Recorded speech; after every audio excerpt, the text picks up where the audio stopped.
Welcome to Haldar E academy online platform. আমরা class 10-এর West Bengal বোর্ডের অন্তর্গত যে টেক্সট বইটি রয়েছে সেখান থেকে আজ একটি পাঠ্যাংশ পড়ব। যে পাঠ্যাংশটি লিখেছিলেন রবীন্দ্রনাথ ঠাকুর। পাঠ্যাংশটির নাম আফ্রিকা। আফ্রিকা একটি ভূখণ্ড হলেও এখানে আফ্রিকা বলতে একটি লাঞ্ছিত, অপমানিত একটি নারীকে বুঝিয়েছেন কবি। এবং এই যে কবিতা রচনা করেছেন সেই কবিতায় আমরা দেখতে পাবো যে একটা নারী কে আফ্রিকার মাধ্যমে একটি নারীকে কবি বুঝিয়েছেন। তার প্রতি হওয়া অন্যায়, অবিচার এবং অপমান সবকটা জিনিসই যেন সেই নারীর মধ্যে দিয়ে কিভাবে গেছে সেটি যেন এই আফ্রিকার মধ্যে দিয়েই লেখক বা কবিগুরু রবীন্দ্রনাথ ঠাকুর কিন্তু দেখিয়েছিলেন। এই আফ্রিকা কবিতাটি প্রথমে পত্রকূট কাব্যগ্রন্থে স্থান পেলেও পরবর্তীতে আমরা দেখতে পাই সঞ্চয়িতাতেও কিন্তু স্থান পেয়েছে। এবং রবীন্দ্রনাথ ঠাকুর সম্পর্কে যদি আমরা একটু বলি তাহলে আমরা বলবো যে কবির জন্ম হয়েছিল 1861 খ্রিস্টাব্দে 7ই মে এবং কবির মৃত্যু হয় 7ই অগস্ট 1941 খ্রিস্টাব্দে। এবং আমরা দেখতে পাই রবীন্দ্রনাথ ঠাকুরের বাংলা সাহিত্যের নানা দিকে যেভাবে প্রতিভা, একাধারে তিনি ছোট গল্পের স্রষ্টা, তারপর আমরা দেখতে পাই নাট্যকার, ঔপন্যাসিক, সব দিকেই রবীন্দ্রনাথ ঠাকুর যেন বাংলা সাহিত্যে ছুঁয়ে ছুঁয়ে গেছেন। এবং তিনি যে ভূষিত হয়েছিলেন কবিগুরু নামে, বিশ্বকবি নামে, কবিগুরু নামে, সেটিও আমরা কিন্তু জানি। তো চলো আজকের যে পাঠ্যাংশটি রয়েছে সেই পাঠ্যাংশটি আমরা পড়তে শুরু করি। তো চলো ক্লাসটি শুরু করা যাক। দেখো, পাঠ্যাংশটি শুরুর আগেই আমরা একটু যদি লেখক পরিচিতিটা পড়ে নিই তাহলে আমরা দেখতে পাবো কি রয়েছে এখানে। দেখো, এখানে বলেছে রবীন্দ্রনাথ ঠাকুরের জন্ম 1861 খ্রিস্টাব্দে এবং কবির মৃত্যু হয়েছিল কবি মৃত্যু হয়েছিল 1941 খ্রিস্টাব্দে। দেখো, জন্ম হয়েছিল কলকাতার জোড়াসাঁকো ঠাকুর পরিবারে। কলকাতার যে জোড়াসাঁকোর যে বাড়িটি রয়েছে সেই বাড়িতেই কবির জন্ম হয়। অল্প বয়স থেকেই ঠাকুরবাড়ি থেকে প্রকাশিত ভারতী ও বালক পত্রিকায় নিয়মিত লিখতেন কবিগুরু রবীন্দ্রনাথ ঠাকুর। দীর্ঘ জীবনে অজস্র কবিতা, গান, ছোট গল্প, উপন্যাস, প্রবন্ধ, নাটক লিখেছেন, ছবি এঁকেছেন। দেখো, দীর্ঘ তার যে জীবনটা আমরা দেখতে পাই, জন্ম থেকে মৃত্যু সাল অবধি যদি আমরা কাউন্ট করি যে তার একটি সুদীর্ঘ জীবন রয়েছে। সেই সুদীর্ঘ জীবনে অজস্র কবিতা কবি লিখেছেন, গান লিখেছেন, ছোট গল্প লিখেছেন, উপন্যাস লিখেছেন, প্রবন্ধ লিখেছেন, নাটক লিখেছেন এবং জীবনে একদম শেষ প্রান্তে এসে আমরা দেখতে পাই যে কবিগুরু রবীন্দ্রনাথ ঠাকুর তার দাদার কাছেই কিন্তু ছবি আঁকা শিখেছিলেন। এশিয়ার মধ্যে তিনি প্রথম নোবেল পুরস্কার পান 1913 সালে সং অফারিং এর জন্য। দুটি স্বাধীন রাষ্ট্র ভারত আর বাংলাদেশের জাতীয় সঙ্গীত তার রচনা। আমরা জানি আমাদের দেশের যেরকম জাতীয় সঙ্গীত তার রচনা, তেমনি বাংলাদেশেরও জাতীয় সঙ্গীত তারই রচনা। কবি প্রথম জীবনে লেখা কাব্যগ্রন্থগুলি হল সন্ধ্যা সঙ্গীত, প্রভাত সঙ্গীত, ছবি ও গান, ভানু সিংহ, ঠাকুরের পদাবলী এবং করি এবং কোমল। দেখো, কি তিনি কবি তার প্রথম জীবনে কি লিখেছিলেন? সন্ধ্যা সঙ্গীত লিখেছিলেন, প্রভাত সঙ্গীত লিখেছিলেন, ছবি ও গান লিখেছিলেন, ভানু সিংহ ঠাকুরের পদাবলী লিখেছিলেন, করি ও কোমল নামে কবি লিখেছিলেন। এরপর দেখো 1888 থেকে 1896 মাত্র 8 বছরে কবি প্রতিভার যে অভূতপূর্ব বিকাশ ঘটেছে তারই চিহ্ন সুমুদ্রিত এই পর্বের 4খানি কাব্যগ্রন্থে রয়েছে: মানসী, সোনাত্তরী, চিত্রা এবং চৈতালি। এই 4টে যে কাব্যগ্রন্থ, এই 4টে কাব্যগ্রন্থে মাত্র 8 বছর 1888 88 থেকে 1896, মাত্র 8টা বছরে কবির যে প্রতিভার যে অপূর্ব বা অভূতপূর্ব যে বিকাশ, সেটি কিন্তু ঘটেছিলেন। এবং সেই ঘটা সবকটা কাব্যগ্রন্থে কিন্তু আমরা দেখতে পাই। মানসী পড়লে বুঝতে পারবো, সোনার তরী পড়লে বুঝতে পারবো, চিত্রা পড়লে বুঝতে পারবো এবং চৈতালি পড়লেও কিন্তু বুঝতে পারবো। এই পর্বের কাব্যগুলিতে কবির আত্ম উপলব্ধি শুধু নয়, তার কাব্যে নির্মাণ কৌশলও যথেষ্ট পরিচয় পাওয়া যায়। কি বলছে দেখো, এই যে এই পর্বগুলো রয়েছে, এই পর্বের যে কাব্যগুলিতে কবির যে আত্ম উপলব্ধি শুধু ঘটেছিল তা কিন্তু নয়, শুধু আত্ম উপলব্ধি শুধু নয়, তার কাব্যে নির্মাণ কৌশল যেটা, সেই কৌশলের যথেষ্ট পরিচয় কিন্তু পাওয়া যায়।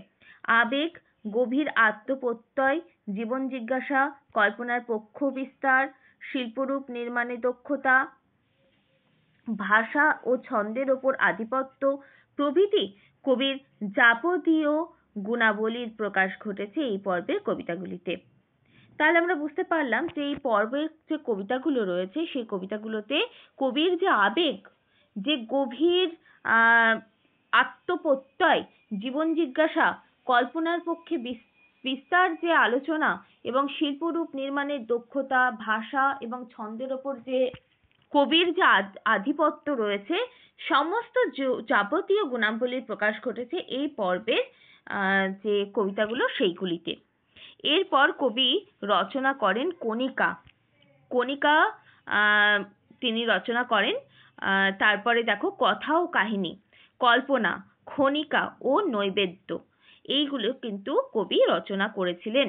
গীতাঞ্জলির পর্বের প্রধান তিনখানি কাব্যগ্রন্থ হচ্ছে গীতাঞ্জলি, গীতিমাল্য ও গীতালি, এই তিনটি। গীতাঞ্জলি পর্বের অন্তর্ভুক্ত বা গীতাঞ্জলি পর্বের প্রধান যে তিনখানি কাব্যগ্রন্থ, সেই তিনটি কাব্যগ্রন্থ হচ্ছে গীতাঞ্জলি, গীতিমাল্য আর গীতালি। 1916-তে বলাকা, 1925-এ পূরবী এবং 1929-এ মহুয়া রচনা করেন কবি রবীন্দ্রনাথ ঠাকুর। এরপর দেখো পুনশ্চ থেকে রবীন্দ্র কাব্যের শেষ পর্বে শুরু হয়। পুনশ্চ যে কাব্যগ্রন্থ, সেখান থেকে রবীন্দ্র কাব্যের শেষ পর্বে শুরু হয়েছিল। এই পর্বে উল্লেখযোগ্য কাব্যগ্রন্থগুলি হলো শেষ সপ্তক, প্রান্তিক, নবজাতক, সানাই, রোগশয্যায়, আরোগ্য, এইগুলি কবি রচনা করেছিলেন। কবির সৃষ্টি অমর রয়েছে আমাদের সকলের কাছে, সেটা আমরাও জানি। এবং কবির এমন কোনো দিক নেই বাংলা সাহিত্যে যে কবি সেই দিকটা ছুঁয়ে দেখেননি। কবির গান যেমন সুন্দর, আমাদের মনে এখনো অবধি প্রভাব বিস্তার করে গানগুলো শুনলে, তেমনি তার সৃষ্টি যে রচনাগুলি রয়েছে, যে কবিতাগুলি রয়েছে, যে উপন্যাসগুলি রয়েছে, যে ছোট গল্প রয়েছে, সবকিছুই কিন্তু আমাদের কিন্তু প্রভাব ফেলে।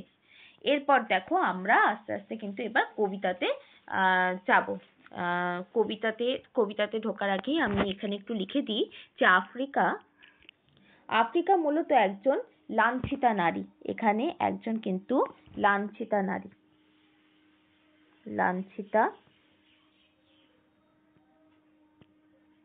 নারীকে বুঝিয়েছেন, ঠিক আছে? এবং কি অপমানিতা নারীকেও বুঝিয়েছেন, অপমানিতা নারীকেও বুঝিয়েছেন। আর কি কাব্যগ্রন্থ যদি আমরা দেখি, কাব্যগ্রন্থ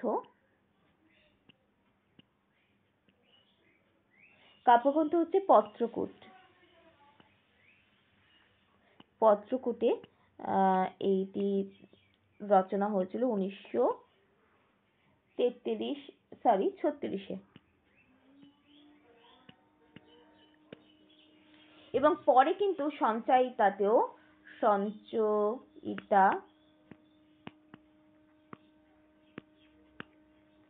স্থান পায়। এখানে দেখো কবি রবীন্দ্রনাথ ঠাকুর আমাদের যে কোনো লাঞ্ছিতা নারীকে, অপমানিতা নারীকে আফ্রিকার মাধ্যমে কিন্তু বুঝিয়েছেন। এবার দেখো আস্তে আস্তে আমরা যদি একটু কবিতার দিকে পড়ি, দেখো কি বলেছে, উদ্ভ্রান্ত সেই আদিম যুগে। এখানে প্রত্যেকটা লাইনের মানে বুঝতে হবে। উদ্ভ্রান্ত মানে হচ্ছে দিশেহারা, ঠিক আছে? উদ্ভ্রান্ত মানেই হচ্ছে দিশেহারা।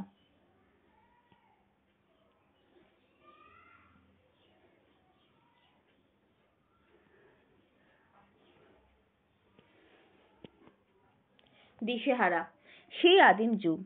তাই বলছে আদিম যুগে কোনো একটা উদ্ভ্রান্ত ঘটনা থেকে কিন্তু কবিতাটি কিন্তু শুরু হচ্ছে। কি বলছে দেখো, উদ্ভ্রান্ত সেই আদিম যুগে স্রষ্টা যখন নিজের প্রতি অসন্তোষে, স্রষ্টা অর্থাৎ এখানে কিন্তু স্বয়ং ঈশ্বর, অসন্তোষে মানেই হচ্ছে অখুশি বা অতৃপ্তি। নিজের যে স্রষ্টা, যিনি নিজে সৃষ্টি করে চলছেন, তিনি নিজের প্রতি কিন্তু অখুশি বা অতৃপ্তি।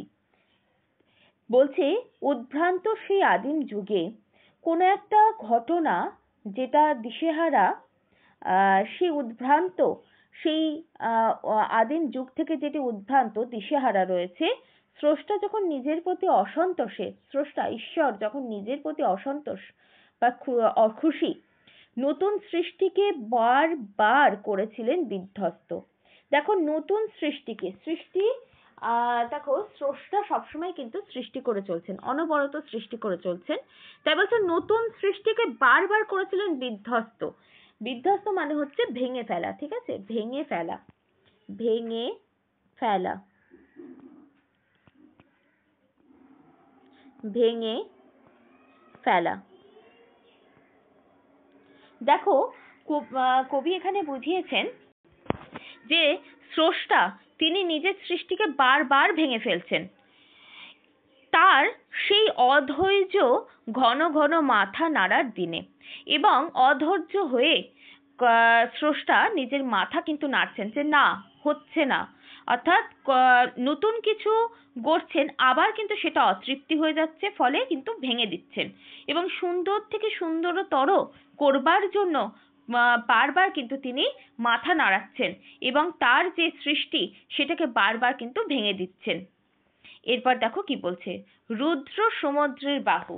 রুদ্র মানে হচ্ছে উত্তাল, রুদ্র মানেই হচ্ছে উত্তাল, রুদ্র মানে হচ্ছে উত্তাল, উত্তাল।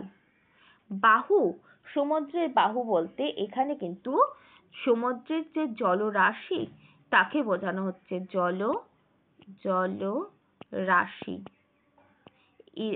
রাশিকে বোঝানো হচ্ছে।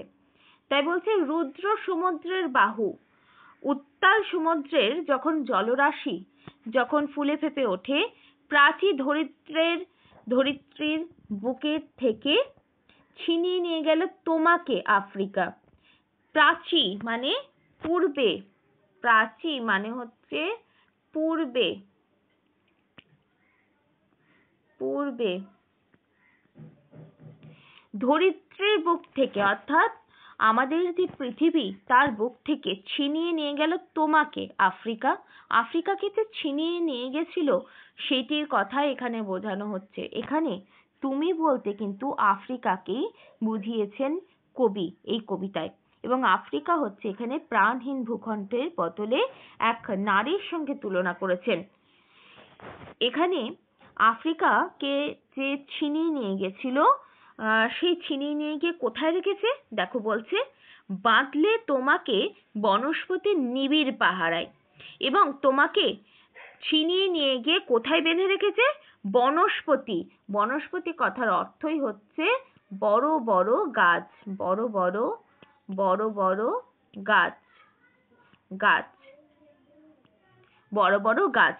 সেই বড় বড় গাছের যে নিবিড় পাহারা, চারিদিকে ঘেরা পাহারা, সেই পাহারাতে আফ্রিকাকে কিন্তু বেঁধে রেখেছিল কৃপণ আলোর অন্তঃপুরে। দেখো কৃপণ আলো কেন বোঝাচ্ছে, কারণ বড় বড় গাছ যখন একদম আকাশ ছোবে, তখন আকাশের সেই সূর্যের আলোটা কিন্তু মাটিতে কিন্তু আর ছুঁতে পারবে না, মাটিকে কিন্তু আর ছুঁতে পারবে না, ফলে সেই যে জায়গাটা সেটা কিন্তু কি হয়ে যাবে, সেই জায়গাটা কিন্তু অন্ধকারাচ্ছন্ন হয়ে যাবে। তাই কবি এখানে বুঝিয়েছেন যে কৃপণ আলোর অন্তঃপুরে, তাই কবি এখানে বুঝিয়েছেন যে বনস্পতির যে নিবিড় পাহারায় আফ্রিকা তোমাকে যে ছিনিয়ে নিয়ে গেল দরিদ্রের বুক থেকে, দিয়ে যে ওখানে বাঁধলো, তা তোমাকে কোথায় বেঁধেছে, কিভাবে বেঁধেছে, এবং তুমি কোথায় কিভাবে আছো? না কৃপণ আলোতে অন্তঃপুরে আছো। কবি এখানে আফ্রিকা একটি ভূখণ্ড হলেও আফ্রিকার মাধ্যমে কবি কিন্তু এক লাঞ্ছিতা নারীকে বুঝিয়েছেন, যে নারীকে ধরিত্রী মায়ের বুক থেকে ছিনিয়ে নিয়ে যাওয়া হয়েছিল এবং নিয়ে গিয়ে কোথায় রাখা হয়েছে? সেই মেয়েটিকে একটা অন্তঃপুরে রাখা হয়েছে, যেখানে কোনো আলো ঢোকে না, এবং সেখানে কি রয়েছে? সেখানে কিন্তু বনস্পতির নিবিড় যে পাহারা, সেই পাহারা কিন্তু রয়েছে। কবি এখানে আফ্রিকাকে তুমি, আফ্রিকা বলতে এখানে কবি এখানে তুমি বলতে আফ্রিকাকে বুঝিয়েছেন, এবং আফ্রিকা বলতে এখানে এক লাঞ্ছিতা নারী, অপমানিতা নারী, যাকে পথে পথে অপমান করা হয়েছে, তাকে বোঝানো হয়েছে। এর পরের স্ট্যান্জাটা দেখো কি বলছে। সেখানে নিভৃত অবকাশে তুমি, সেখানে, সেখানে বলতে এখানে কিন্তু কোথায় বোঝানো হয়েছে? বৃহস্পতির, বৃহস্পতির, বৃহস্পতির, বৃহস্পতির কোথায়? বৃহস্পতির, সরি, বনস্পতির, বৃহস্পতি বলে দিয়েছি, বনস্পতির, বনস্পতির আলোয় ঘেরা,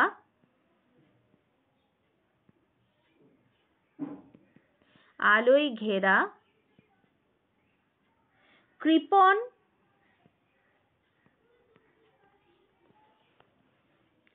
কৃপণ আলোর অন্তঃপুরকে কিন্তু বোঝানো হয়েছে, অন্তঃপুরকে কিন্তু বোঝানো হয়েছে। এখানে সেখান বলতে বনস্পতি অর্থাৎ বড় বড় গাছের যে আলোয় ঘেরা বা বড় বড় গাছ দিয়ে ঘেরা যে কৃপণ আলো, সেই আলোর যে অন্তঃপুর, সেই অন্তঃপুরে নিভৃত, নিভৃত কথার অর্থই হচ্ছে, নিভৃত কথার অর্থ হলো একাকী, একাকী। অবকাশে তুমি, অবকাশে মানে হচ্ছে অবসরে। এখানে প্রত্যেকটা ওয়ার্ডের মানে যদি আমরা না জানি, কবিতাটা কিন্তু কিচ্ছু বুঝতে পারবো না। তুমি বলতে অবশ্যই আফ্রিকাকে বোঝানো হয়েছে, এটা আর লিখলাম না। সংগ্রহ করেছিলে দুর্গমের রহস্য। কি বলছে? সেখানে নিভৃত অবকাশে তুমি সংগ্রহ করেছিলে দুর্গমের রহস্য। সেখানে অর্থাৎ যেখানে আফ্রিকাকে বেঁধে রাখা হয়েছিল অন্তঃপুরে, যেখানে আলো পৌঁছাচ্ছে না, এরকম একটা জায়গায় যেখানে বনস্পতি বড় বড় গাছ দিয়ে ঘেরা, সেই জায়গা থেকে নিভৃত একাকী তুমি, আফ্রিকা তুমি একাকী অবসর অর্থাৎ ছুটি কাটিয়েছিলে, এবং সেই ছুটিটা কিসের মাধ্যমে কাটিয়েছিলে? সংগ্রহ করেছিলে দুর্গমের রহস্য, এবং সংগ্রহ করেছিল আফ্রিকা যে দুর্গমের রহস্য কিভাবে উন্মোচন হচ্ছে, সেই রহস্যগুলিকে আফ্রিকা কোথাও গিয়ে কিন্তু সংগ্রহ করেছিলেন। তাই এখানে কবি বলছে যে সেখানে নিভৃত অবকাশে তুমি সংগ্রহ করেছিলে দুর্গমের রহস্য। চিনছিলে জল, স্থল, আকাশের দুর্বোধ সংকেত। চিনছিলে মানে হচ্ছে সেখানে থেকে তুমি, তুমি যে আফ্রিকাকে যেখানে বাঁধা হয়েছিল বা বেঁধে রাখা হয়েছিল, সেখানে যে জল, স্থল, আকাশ, তার যে দুর্গম সংকেত, সেই সংকেতকে তুমি চিনছিলে, ধীরে ধীরে কিন্তু চিনতে পারছিলে। প্রকৃতির দৃষ্টির অতীত জাদু, এবং প্রকৃতির দৃষ্টির অতীত জাদু বলতে এখানে দেখো বলছে যে সেই দুর্গম সংকেত যেটা তুমি রহস্য উন্মোচন করছো, সেখানে জল, স্থল, আকাশ এর যে দুর্গম সংকেত, সেটাকে তুমি কিন্তু চিনছিলে। আফ্রিকার মন এখানে কিন্তু কি? আফ্রিকার মন কিন্তু এখানে কোনো কিছু একটা রহস্যকে উন্মোচন করার জন্য কিন্তু ব্যাকুল হয়ে আছে। এখানে দেখো বলছে চিনছিলে জল, স্থল, আকাশের দুর্বোধ সংকেত, প্রকৃতির দৃষ্টি অতীত জাদু, মন্ত্র জাগাচ্ছিল তোমার চেতনাতীত মনে। চেতনার অতীত মনে তোমার মন্ত্র জাগাচ্ছিল। এখানে দেখো কবি বুঝিয়েছেন যে আফ্রিকার মন কিন্তু চেতনা অতীত, কারণ আফ্রিকা একটি ভূখণ্ড, একটি পৃথিবীরই খণ্ড, একটি ভূখণ্ড। তাই তো আফ্রিকার যে জল, স্থল, আকাশ এইগুলো রচনার সঙ্গে সঙ্গেও দুর্গম রহস্যের মধ্যে বসে থাকা সে যেন খুঁজতে চেয়েছিল পৃথিবীর যে প্রকৃতির যে দৃষ্টি, তার অতীত যে জাদু রয়েছে, যে জাদু মন্ত্র রয়েছে, সেটিকেই বা সেইটির যে জাদুমন্ত্রের যে জাদুমন্ত্র, যেটি দুর্গম রহস্য রয়েছে যেটির, সেইটিকে উন্মোচন করতে কিন্তু চেয়েছিল কে? না আফ্রিকা। কোথায়? না আফ্রিকা, যেখানে আফ্রিকাকে কিন্তু বেঁধে রাখা হয়েছিল, যেখানে আফ্রিকাকে অন্তঃপুরে, যেখানে কোনো আলো ঢোকে না। দেখো এরপরে কবি বলছেন, বিদ্রূপ করেছিলে ভীষণকে বিরূপের ছদ্মবেশে। বিদ্রূপ মানে হচ্ছে খারাপ বেশ ধারণ করা। বিদ্রূপ মানে হচ্ছে খারাপ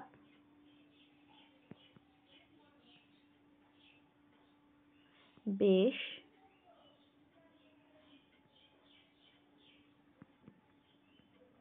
ধারণ করা। বিদ্রূপ করেছিলে ভীষণকে বিরূপের ছদ্মবেশে। বিরূপের ছদ্মবেশে প্রকৃতির যে ভয়ঙ্কর, সেই ভয়ঙ্কর রূপকে যেন বিদ্রূপ করেছিলেন, উপহাস করেছিলেন। কবি এখানে বলেছেন যে আমাদের যে প্রকৃতি, তার তো একটা ভয়ঙ্কর রূপও রয়েছে। সেই ভয়ঙ্কর রূপকেও উপহাস করে আরো বেশি ভয়ঙ্কর রূপ কিন্তু আফ্রিকা নিয়েছিল। অর্থাৎ খারাপ বেশ, খারাপ বেশ, ভয়ঙ্কর বেশ, যেটি প্রকৃতির ভয়ঙ্করতাকেও কিন্তু হার মানায়, এরকম একটা ছদ্মবেশ কিন্তু ধারণ করেছিলেন। ধারণ করেছে কে? ধারণ করেছে না আফ্রিকা ধারণ করেছে। তাই বলছি বিদ্রূপ করেছিলে ভীষণকে বিরূপের ছদ্মবেশে। বিরূপ কথার অর্থই হচ্ছে খারাপ বেশ ধারণ করা, যেটি আমরা বললাম যে বিদ্রূপ করেছিল, উপহাস করেছিল ভীষণকে। তারপরে দেখো এই আজকের ক্লাসে যে স্ট্যান্জাটা আমরা পড়ছি, এই স্তবকের একদম শেষে কি বলছে? শঙ্কাকে চাচ্ছিলে হার মানাতে। শঙ্কাকে মানে আশঙ্কাকে, অর্থাৎ ভয়কে হার মানাতে চেয়েছিলেন। আপনাকে উগ্র করে বিভীষিকার প্রচন্ড মহিমায় তাণ্ডবের দুন্দুভি নিনাদে। বলছে আপনাকে উগ্র করে, নিজেকে উগ্র করে, নিজের উগ্রতাকে ধারণ করে বিভীষিকার প্রচন্ড মহিমায়, বিভীষিকার প্রচন্ড মহিমায় তাণ্ডব করেছিলেন, তাণ্ডবের দুন্দুভি নিনাদে।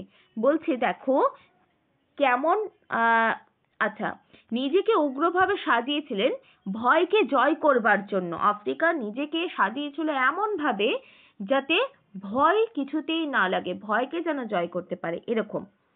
তো বলছে কেমন ভয়ঙ্কর সেজেছিলেন না, কেমন ভয়ঙ্কর না, যুদ্ধের সময় যেমন রণবাদ্য বাজে চারিদিকে এবং বিভীষিকা ছড়িয়ে পড়ে চারিদিকে, ঠিক তেমনি আফ্রিকাকেও ভয়ঙ্কর রূপ ধারণ করে ভয়কে জয় করার চেষ্টা করেছিল আফ্রিকা। নিজেকে বাঁচানোর জন্য, নিজের অস্তিত্বকে রক্ষা করার জন্য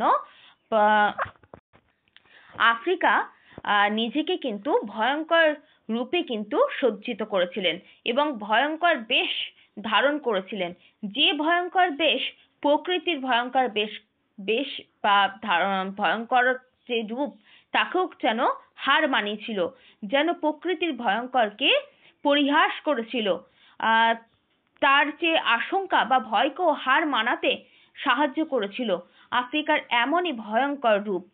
কবি এখানে সেই ভয়ঙ্কর রূপের একটি বৈশিষ্ট্য বলেছে। দেখো কিরকম ভয়ঙ্কর না, তাণ্ডবের দুন্দুভি নিনাদে, অর্থাৎ যুদ্ধের সময় যে রণবাদ্য বাজে, সেই রণবাদ্য কি করে? আমাদের মনে কিন্তু একটা আশঙ্কা সৃষ্টি করে, আমাদের মনে ভয় সৃষ্টি করে, আমাদের মনে সবকিছু শেষ হয়ে যাওয়ার যে ভয় সেটি কিন্তু সৃষ্টি করে।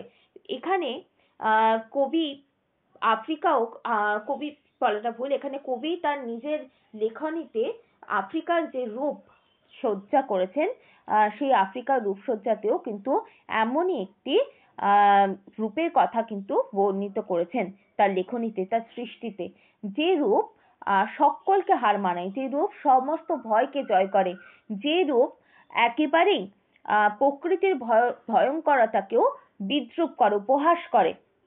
এবং সেই যে রূপ, সেই রূপটা আমাদের যে আফ্রিকা, সে আফ্রিকা কোথায় সৃষ্টি করেছিলেন না, তাকে যে বনস্পতির যে নিবিড় পাহারাতে রেখেছিল, যেখানে কৃপণ আলো অন্তঃপুরে যায়, কৃপণ একেবারেই বলা যায় যে আলো পৌঁছায় না যেখানে, সেরকম একটি জায়গায় কিন্তু, যেখানে আফ্রিকা নিজে একা বসে অবসর কাটিয়েছিলেন, যেখানে আফ্রিকা এই যে আমাদের যে প্রকৃতির যে দুর্গম রহস্য, সেই দুর্গম রহস্যকে ভেদ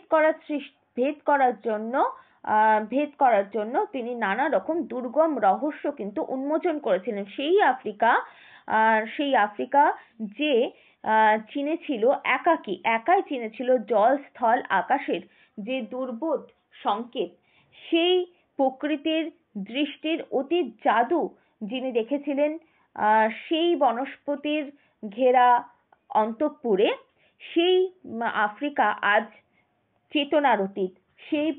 সেই আফ্রিকা আজ বিদ্রূপ করছে কাকে না, প্রকৃতির ভয়ঙ্করতাকে। প্রকৃতির ভয়ঙ্করতার যে বেশ, তাকেও হার মানিয়ে দিয়েছে আফ্রিকার যে ভয়ঙ্করতা।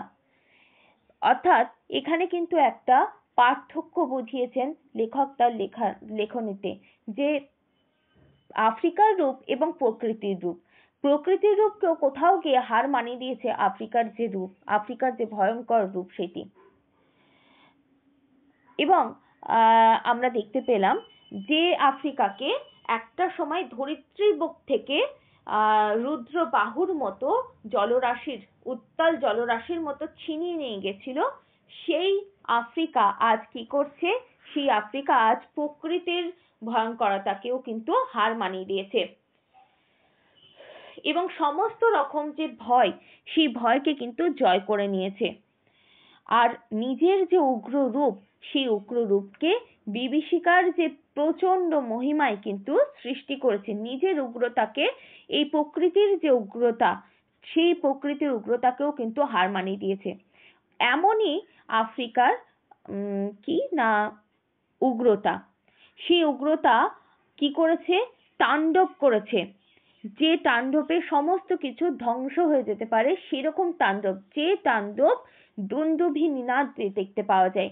অর্থাৎ রণযুদ্ধে যখন রণবাদ্য বাজে, অর্থাৎ যুদ্ধের আগে আমরা দেখতে পাই রণবাদ্য বাজছে, সাইরেন বাজছে, যেখান থেকে আমাদের মনে কিন্তু একটা আশঙ্কা সৃষ্টি হয়, ভয় সৃষ্টি হয়, যে এই বুঝি সমস্তটা ধ্বংস হয়ে যাবে, এই বুঝি সমস্তটা একেবারেই শেষ হয়ে যাবে। সেরকম একটা জায়গায় থেকে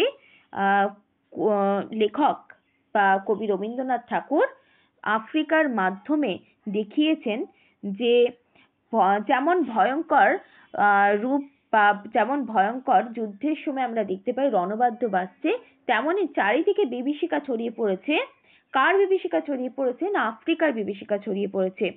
যে আফ্রিকা শান্ত, যে আফ্রিকা শান্তশিষ্ট ছিল, তাকে যখন ধরিত্রীর বুক থেকে ছিনিয়ে নিয়ে যাওয়া হয়েছিল, তখন সে কিন্তু সেই প্রকৃতির রূপ খুঁজতে খুঁজতে, প্রকৃতির একাকী সেই বনস্পতির মধ্যে একাকী জল, স্থল, আকাশের দুর্বোধ সংকেত চিনতে চিনতে, প্রকৃতির দৃষ্টি দেখতে দেখতে নিজেকে এমন ভাবে তৈরি করেছে যে প্রকৃতির যে ভয়ঙ্করতা, সেটাকেও কিন্তু হার মানিয়ে দিয়েছে। সেখানে কিন্তু কোনোভাবেই কিন্তু আর প্রকৃতির যে ভয়ঙ্করতা, সেটা কিন্তু জিততে পারছে না আফ্রিকার ভয়ঙ্করতার কাছে। তাই কবি এখানে এই যে উগ্রতার যে রূপ, সেটাই কিন্তু বুঝিয়েছেন। তাহলে দেখো আজকে যে আমরা ক্লাসটি করলাম সেই ক্লাসে আমরা প্রথম স্তবকে দেখতে পেলাম যে কিভাবে একটা নারীকে ছিনিয়ে নিয়ে যাওয়া হলো এবং তারপর তার যে উগ্র রূপ সেই উগ্র রূপটা আমরা কিন্তু দেখতে পেলাম। তো চলো আজকের ক্লাসটি এইটুকুই থাকুক, আজকের ক্লাসটি এখানেই শেষ হচ্ছে।